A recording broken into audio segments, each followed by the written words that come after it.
Lyse Doucet. This is an extraordinary moment Iran has been preparing for. This is a defining moment for the Islamic Republic of Iran. There had been a swirl of reports about the fate of the supreme leader ever since Saturday morning, when it was clear that his residence had been targeted in the first wave of strikes. Satellite images showed significant damage to his compound. The first response from Iran was that he had been taken to a safe place.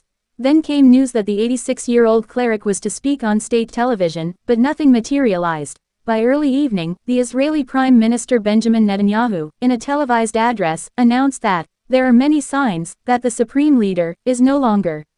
A series of reports in Israeli and U.S. media, quoting unnamed officials, spoke of convincing evidence he was dead.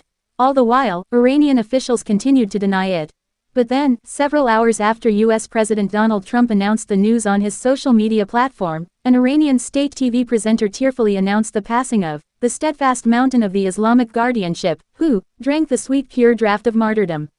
A period of 40 days of mourning was announced, and as the second day of war dawned, pro-government events started emerging to grieve his passing. But videos had also swiftly emerged through the night of scenes of celebration in some cities across Iran, and explosions of joy in Iranian communities in many countries greeting the end of his hardline rule and expressing hope that it marked the end of the Islamic regime.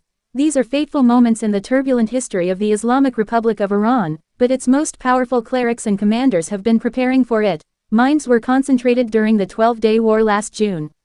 On the first night alone, in the first wave of attacks, Israel was able to assassinate 9 nuclear scientists and a number of security chiefs.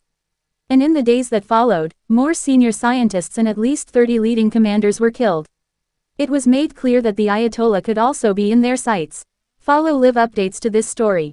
US and Israeli strikes on Iran and maps. It was reported then that Khamenei, who spent the war in his special bunker, was drawing up lists of security officials who could immediately step into place to avoid any vacuum in the top echelons. And even before last year's hostilities, it was reported that Khamenei had instructed the Assembly of Experts, the body of some 88 senior clerics tasked with choosing a supreme leader, to be ready for every eventuality. The New York Times wrote that he had chosen 3 senior clerics as possible replacements if he were to be assassinated. There has been speculation for many years about who could take his place, including his son Mojtaba. It is not just the supreme leader who was killed in this first day of airstrikes and targeted attacks.